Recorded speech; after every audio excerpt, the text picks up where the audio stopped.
Hello and welcome to Wild Moments brought to you by Explore.org. And today we have the fabulous Ben Coley with us. Welcome, Ben. Greetings, everybody. Thank you very much, Kelly. It's always a pleasure to be here. Looking forward to seeing some of the goings on from our cameras over the past week or so. So, yeah, very excited. Let's see who is joining us today. Andy, hello to all. You're going to miss the show live. We'll catch it later on repeat. Hello, Andy, later on repeat. Your seat is warm. And we are indeed also looking forward to a truly wild show. Good morning from Seattle, Jean NC. Looking forward to the show with your coffee. Thank you very much for joining us.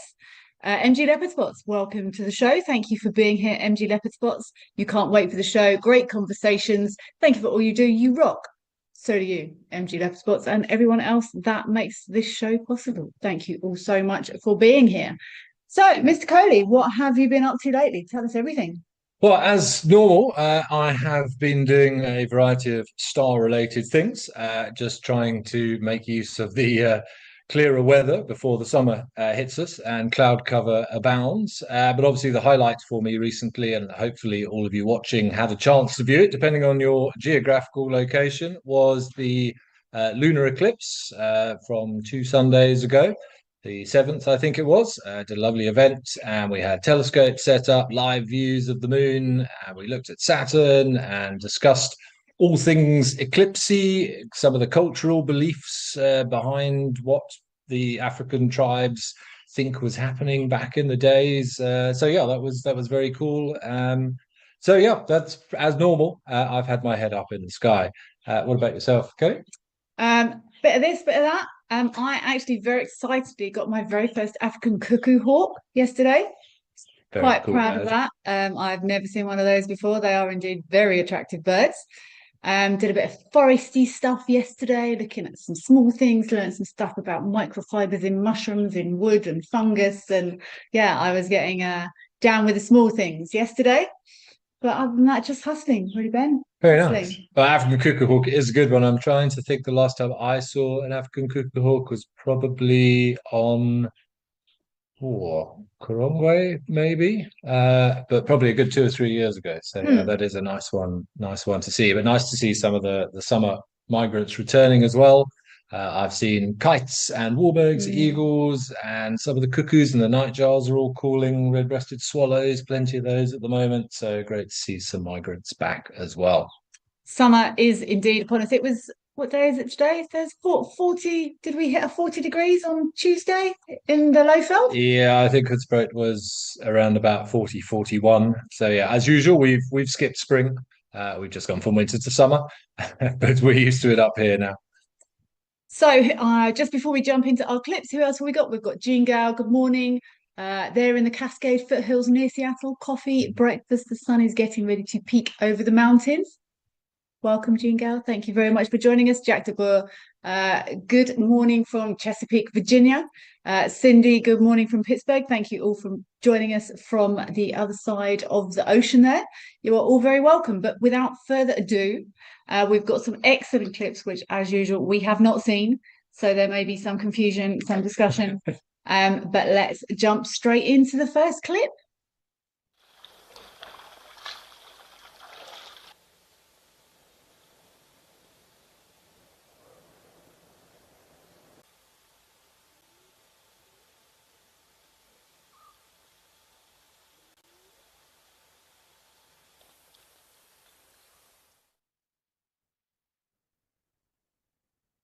No problem. We can. You are welcome to come back to us. That's not a problem at all. That's a little bit tentative though. There was some buffalo and some lions. Yeah, What do you I, think's I, going to I happen? wonder what might happen from here, what this clip may be, but there was plenty of buffalo, certainly. And I think this was Udankoro, if I remember rightly, so in the Northern Sands. So yeah, it'll be interesting to see whether we get any more of it. We wait with bated breath. Um, In the sorry, meantime, we're just gonna uh, cut over. Let's see if we've got your audio still. Sorry.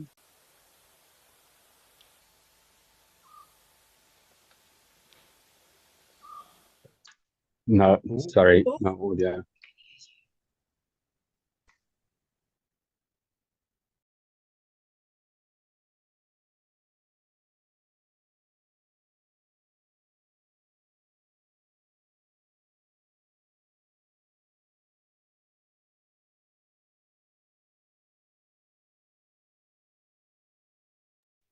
In the meantime, hello, Bridget McKinney. Thank you very much for joining us. Yeah, I think we've got some slight audio issues, everyone. So I think we're just going to show you the clip, and then you won't hear us waffling over the top of it. We will discuss it when you come back.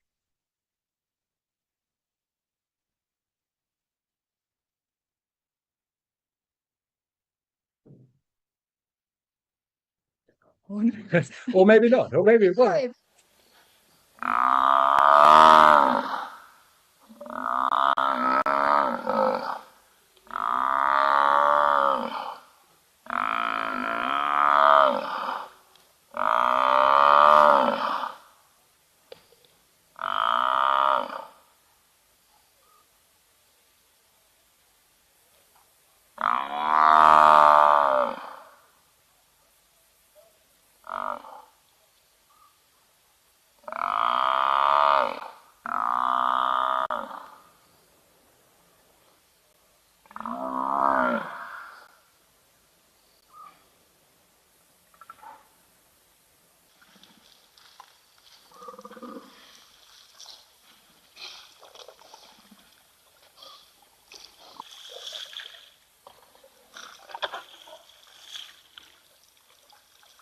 I'm not sure who was zoomy for that, but that's hectic. Look at the way these elephants are coming here. I actually figured that the elephants would be chasing the lions off, but they seem to be more just like an audience than anything else. Would have thought they would have chased the lions away. They seem to be quite relaxed, considering they've got calves there as well. I think I saw some people discussing this actually. This was quite unusual, and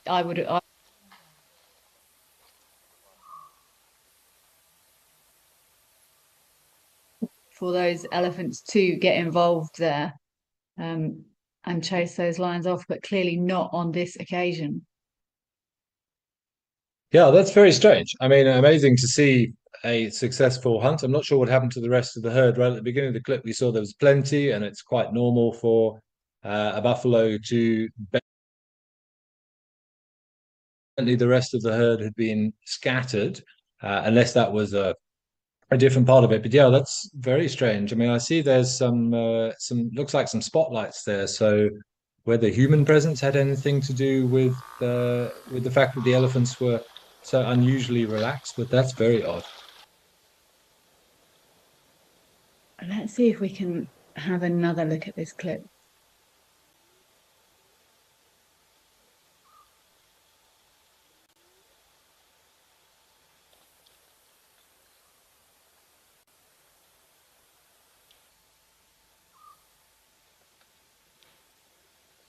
Wow, what an amazing footage.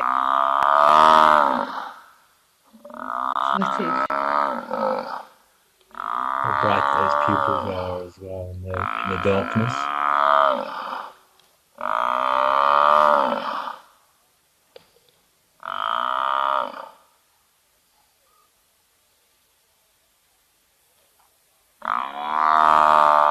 It's always difficult to watch. I always find, I'm sure you've had similar experiences, Kelly, but when you've had guests on drive, everybody wants to see this. It's top For of their sure. list, but to actually watch it happen in front of your eyes, it's brutal. It really is, and it's difficult to watch, to see an animal that it's just the resignation. I mean, it just has given up.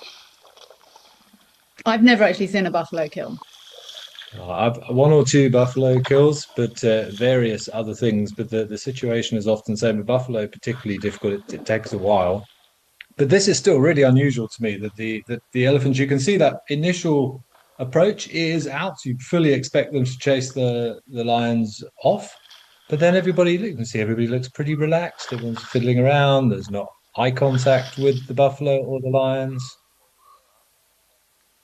That to me is the weirdest part of all of this.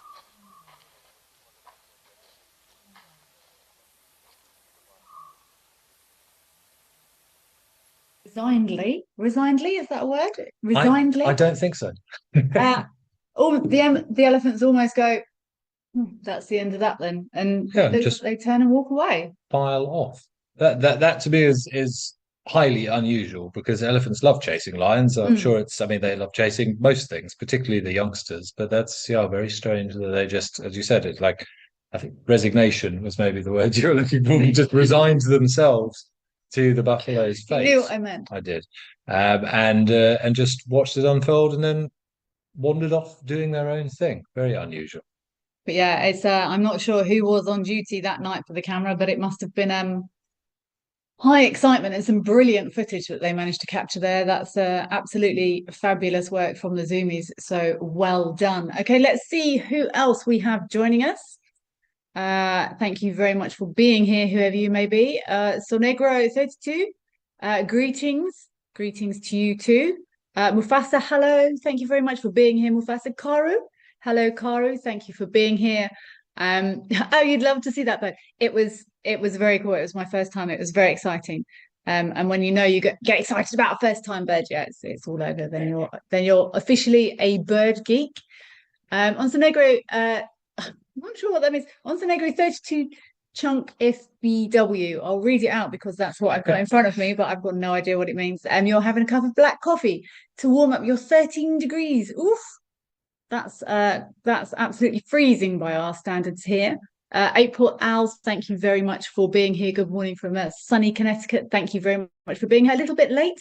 That's okay, April Owls. As it will let you off, but I'm very, very glad you could join us. Karu, you've also got milk. Are you surprised that Karu's got milk? No. No, me neither. And Grumpy Old Man, the plot thickens. Indeed, the plot does thicken, Grumpy Old Man.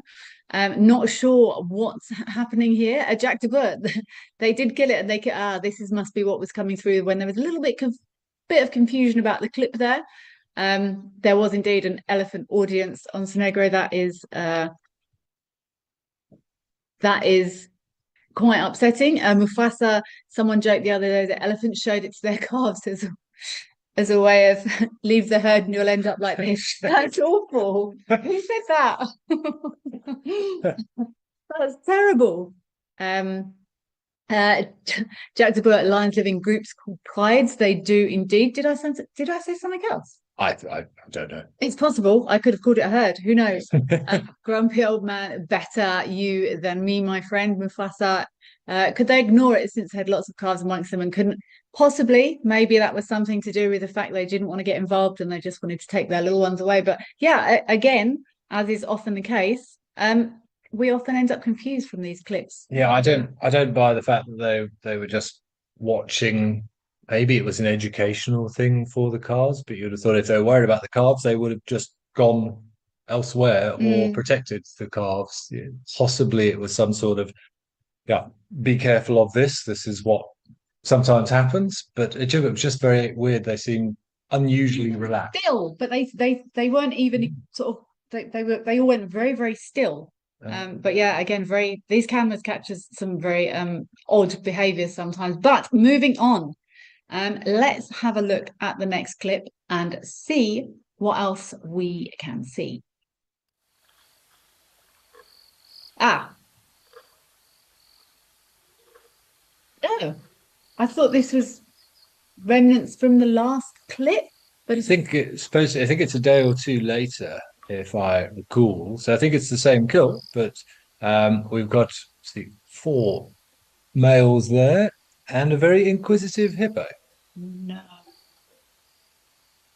So I think this is the Kambula males. Everyone's very confused, as am I.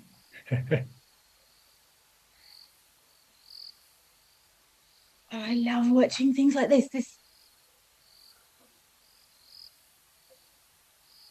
You could see the lions almost looking around, going, "What? What are you doing?" Yeah, what? This doesn't happen. Because there have been occasions where hippos have fed on carrion and things in the water, particularly during times of nutritional stress. It is very, very dry at the moment. Look at that warning. I'm interested to see whether he actually attempts to take anything. I highly doubt it. That lion there, that lion that's standing up is almost going, what? You can almost hear the confusion. What are you doing? So the one lying down closest had a bit of a snarl, but it was just, again, it's a bit like the elephants, a very sort of calm standoff. Look what Dean NC is saying. The elephant stood like that for about half an hour until the vehicle came. Hmm. What? That's very interesting, Dean NC. You don't normally see hippos do that either, do you? No, again, I would expect the hippo to either chase the lions away or be completely indifferent about it. Okay, then this is a second approach. Ah. Oh.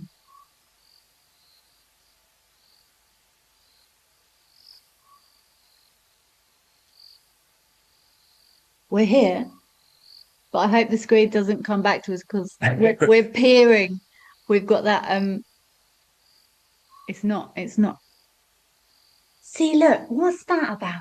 Well, I don't know if there's anything else there that maybe he's chasing away. But said it has been documented that hippos feeding on carrion and things before, let's say, 100 times of extreme nutritional stress. But I actually had a brief look into that. I was thinking about, well, how's that work the digestion? Because they have weird digestive systems anyway. They're four gut fermenters as opposed to true ruminants. And anything like the high value proteins and the lipids and the fats would probably pass through without being absorbed properly. But there must be a reason for it.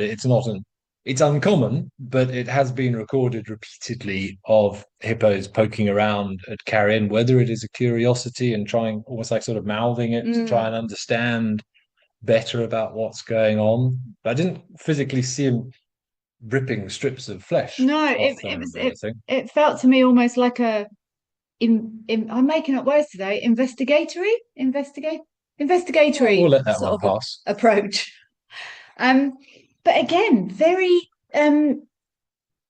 calm, not very big approaches from either animal. The lions were relaxed. That one that was standing up, I could almost feel him going, "What are you doing?" It was like a blank look on his face. And again, that hippo, they stood there and it showed its mouth and wandered off. I've got no explanation. No, just even I would have thought there'd be a little bit more animosity between them, even if nobody backed down. I mean, you've got a 2.5-ton hippo yawning at you and 4 lions sitting there, only one of which is snarling. But yeah, it all just seems very sedate and relaxed. Unusual. Did you ever think you might have the possibility of hearing someone say the hippo chased the lions off the kill? Did you ever think that would be a sentence that might be in your vocabulary? Yes, I think so. I don't see why not, but more so than the hippo approached the lions and they had a little chat and then everybody wandered off again as if nothing had happened. Who else have we got commenting it? Kirsten with a C, you're obsessed with these cameras and been watching them for a few years, and I'm so happy to have caught this. It's amazing, absolutely incredible. I'm so glad you're enjoying it, Kirsten. And that we're getting feedback that was the skull a few nights later. Grumpy old man, you'd expect this kind of behavior from Moto. I don't think it would have been as calm from him, grumpy old man. I think he just would have steamed in and there'd be lions flying left, right, and center. And Mufasa, you're saying that, all looking at him saying, "What's your deal?" That's the impression I got. I have, it makes me feel really silly doing these shows because they're often such strange gigs, and I end up going, I don't know. But that's why they're chosen, because it's unusual behavior, as Kirsten, I think, said. These cameras pick up unusual things, and we always joke about it, but it's true. The animals don't always read the textbook. We know what they normally do, but like everybody, there are anomalies and weird sections of behavior. So I wonder how many PhDs or research papers have been created as a result of these cameras. But speaking of unusual behaviors and anomalies and potential research papers, let's have a look at this next clip. I actually saw this footage because if anyone isn't sure what you're looking at, that is a genet, a little nocturnal animal riding upon the back of a buffalo, which is certainly nothing that I've ever seen before. We do see genets from time to, looks like possibly another one up in the tree there with some I was just eye shine wondering reflecting. but little off, very at home in the trees. Excellent sense of balance. But I've seen unusual things riding on the back of animals. Probably the weirdest one was a foam nest frog that had attached itself. It's moving between them. The foam nest frog that had attached itself to a rhino's horn whilst the rhino was happily grazing, and there was a frog attached to his horn. But I've never seen a genet surfing buffaloes. See, that is and the guiding community is a little bit abuzz with this clip, and there was some feedback I saw from somewhere. Someone had said there was once reported a genet on a rhino. All I can think of for this is maybe the genet's looking for if the buffalo's kicking things up out the grass or is moving things out the way. The genet's looking for food, or maybe, I don't know, maybe it's a better vantage point. I would think definitely from a vantage point perspective, but I'm just trying to sort of remind myself what the genet was doing. I didn't see it stopping and sort of investigating the fur, because I also wondered, is it eating ticks, engorged ticks, parasites? I mean, they do eat arthropods as part of their diet as well, but I didn't see, it wasn't exactly scrabbling around in there. And we know buffaloes are riddled with ticks. So yeah, I mean, maybe it was just fun. Maybe it was a dare. There was one watching in a tree. Maybe he's got his cell phone out, so this is going to go viral. Maybe it was. Go on, get on there. Go on, see if you could jump onto the other one. But again, I mean, to me, that maybe we could hypothesize indefinitely. Maybe there was a snake on the floor, and that was the only place to go, so it hopped up. Or but all I can think of is a vantage point. Really, I've got nothing else to. It does make sense. I mean, why would you not? It's as you said. Well, the buffalo obviously doesn't mind. They're used to having oxpeckers and things on them. I've seen, say, pictures of what you said of genet on the back of rhino. So maybe it is something that happens more than we realize, because it's not the sort of thing that is normally captured, and it gives you. If you're a little genet and you want to get from point A to point B, would you rather go through long grass or get the lift on the back of a buffalo? The buffalo seemed indifferent about it, and we see herons on the back of hippos and terrapins on the back of hippos. So animals like height. They do, yeah, they do. Dogs, cats, domestic dogs and cats, they go on things. And if you're, as you said, if you're small and want a bit more elevation. But it looked like it sort of got up there, wasn't too sure, hopped to the other one, still wasn't too sure, and then sort of gracefully dismounted again, maybe. Yeah, it'll be interesting. I'm not sure how long the footage that we actually have, but I'd love to know if it's sort of the buffalo walked and we got to a spot and the genet goes, this is my stop, and got off again, or if it was just a completely random decision. But yeah, really fascinating. Never seen that. The grumpy old man is saying, you remember the chameleon on the lion's mane. I think I've seen that image as well. I think I've seen that. Jack de Boer. Yes, genets live in a wide range of African habitats, including forests, woodlands, savannas, and shrublands.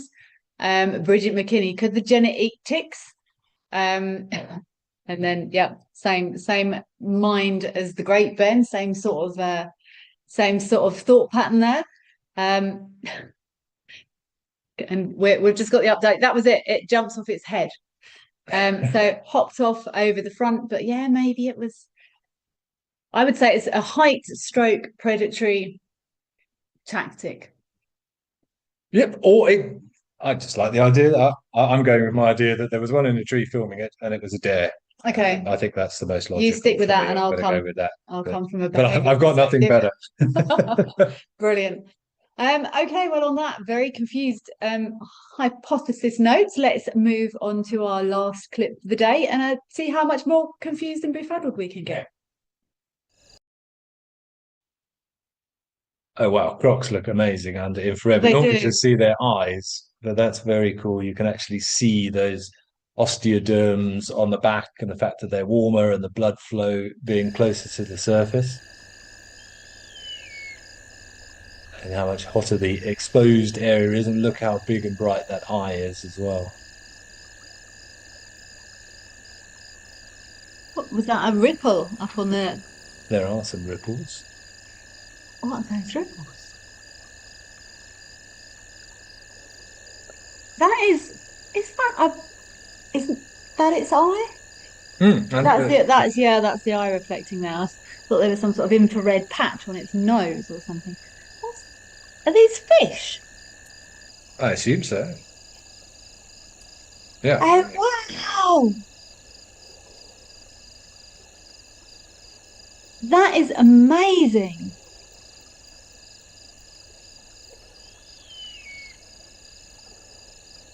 I've never seen this kind of view of a crocodile before.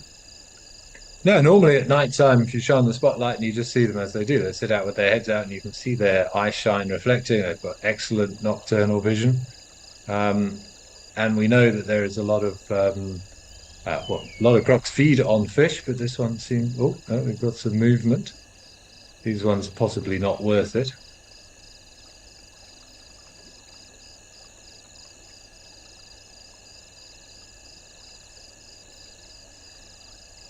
I believe we didn't hear it very clearly, but we have just been informed that if you can hear a sort of a deep booming sound in the background, that there is in fact a Pearl's fishing owl calling, which is very, very cool to see. Look at those osteoderms. And how white they are, they're amazing. What's that?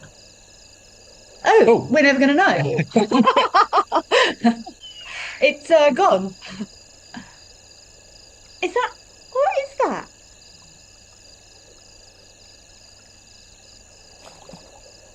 Is that solifuge or something? I don't know, it looks like it had multiple legs. I'm going to sit back a bit because they're going to come back to us and it's going to be horrendous.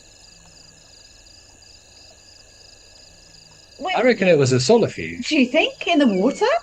Well, maybe it may not have purposely ended up there, but I guess there's lots of potential little things for it to eat along the shoreline, like that. Lots of insects. We see birds digging around in the mud there. Solituges and hippos. Yeah, but that's again, it's like if that was a solifuge, freshwater crab, no, but it moved like a spider. It definitely had lots of legs, but it didn't.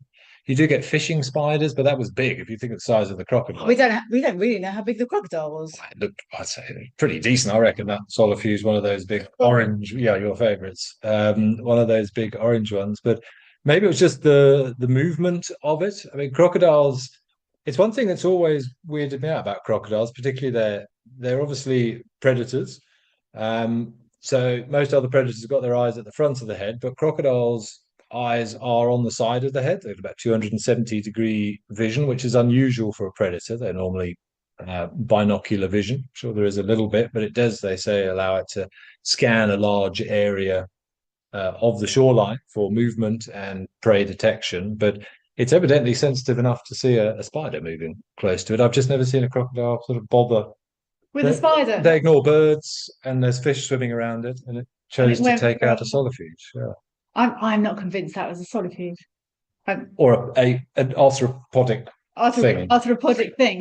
Mufasa's asking, we've got one shout that did look like a spider. Mufasa is saying, is there a downside of animals liking height or elevation? It helps them to see their surroundings better, but would they be more visible or threatened by predators? Possibly, but I guess it would depend on, well, we know leopards like to sit up on rocks. They will sit up on rocks out in the open, but they are predators. Something like a Dussie would also sit high up on rocks, but then it allows them to, it's six of one and half a dozen of the other, I suppose, Mufasa. It would increase the threat, but it also allows them to see further. I wouldn't have thought a genet would have too much to worry about. If you're going to sit somewhere exposed on the back of a buffalo, I reckon it's quite a safe place to be. But I'm just thinking what would attack, whatever the things that might put a genet at risk is unlikely to be able to sneak up on it on the back of a buffalo. It is a pretty safe spot. Not just because it's a buffalo, but like I've never heard of an owl taking a genet. Maybe it's happened before, but sort of things that are going to take a genet are more likely to be terrestrial, other predators. So that's a pretty safe place to be. Ontenegro, you said that they were very small fish. Mindy Tillapal, is this the one where the croc eats a spider? We believe you're correct. We are still musing this, whether or not it was indeed a spider, but you are in agreement. It was indeed a spider. And Grumpy Old Man is saying he swallowed a spider to catch the fly. I don't know why he swallowed the fly. He probably won't die because crocodiles have really good digestive systems. So based on that, I'm just trying to think if it wasn't a solifuge, you do get fishing spiders, which do get quite big. I mean, that's pretty cool. You sometimes see them scuttling along on top of the water, and they can go underwater and hold oxygen in their little setae and things and stay down there for a while. But I'm thinking back what it looked like. It definitely looked arachnoid. It did that. But it definitely had more than 2 legs. But I can't work out how big that crocodile was because, I mean, the biggest thing that scuttling thing could have been is like that size. And it was about the same size as a crocodile's nose, roughly, wasn't it? It sort of looked about that size. So, yeah. I don't know, but they do say young crocodiles, certainly for the first few years of their life, or the first 5, maybe even longer, do eat a lot of insects. I suppose in that regard, that behavior is not unusual. It's just not something that is seen very often, I would think. And then once they get a bit bigger, it's more fish and other aquatic life. And then obviously mammals and fish when they get a little bit bigger. So we do tend to forget that for the first year or 3, probably, of a crocodile's life, that the majority of their diet is insects, so they say. But I have never seen even a small crocodile grab an insect, but I'm sure that's precisely. We need to get these cameras, as we always say. But unfortunately, we are just about out of time now. Thank you to everyone who brought us those brilliant but incredibly confusing clips. So thanks for that. And Ben, thank you very much for joining us today. It's been an absolute pleasure. It's lovely to be here as always. And yeah, I agree. I've done quite a few of these shows, as I know you have, and I can't remember a selection of clips with so much intrigue and cool things that we've seen. So very glad that today was the day I joined. Indeed. Thank you all so much for being here. It's been an absolute pleasure. We hope you will join us again next time. But until next time, take care. Bye-bye.